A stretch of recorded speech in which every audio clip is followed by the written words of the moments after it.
Alright YouTube, I decided to pull the 65 Galaxy out, and I take my carburetors off in the winter, and I went ahead and reinstalled it this spring just about an hour ago, and then I couldn't get it to idle down. I took my idle adjustment screw all the way out and I was idling at 900, and when I revved it I had a real good miss.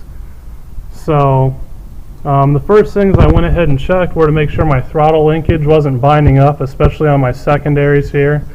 And this is a mechanical secondary. My spring runs real close to my linkage. So that all checked out just fine. How you can do that is just pull it back towards you, or if you have a vacuum secondary or mechanical secondary, turn it the direction to the where it should be closed and make sure it is all the way closed. And obviously if your idle changes when you hold it back, it's obviously hanging up somewhere. So that's always the first thing to check before you go ahead and pull the carburetor. But what I've found, every time this happens, it's always because there's a vacuum leak. Now it could be because you have your port plugs here, like my ported vacuum plug, which that doesn't usually play a factor, but we can get a good look at what a plug is.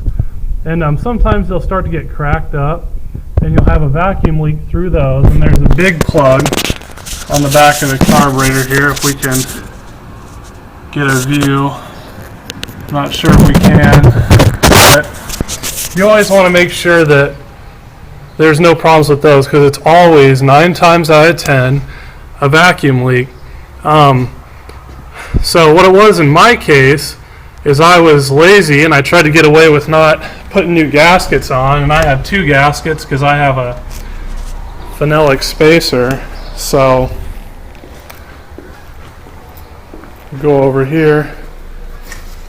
Obviously these 2 gaskets weren't any good. You can see where it actually was leaking on this one through, and especially on the top here you can see where it's wet, where it was definitely sucking air through. So I changed the gaskets out, threw the carburetor back on there, and wouldn't you know it, we have a good clean idle and we now have idle adjustment. So obviously that's something to look into if you can't get your carburetor to idle down.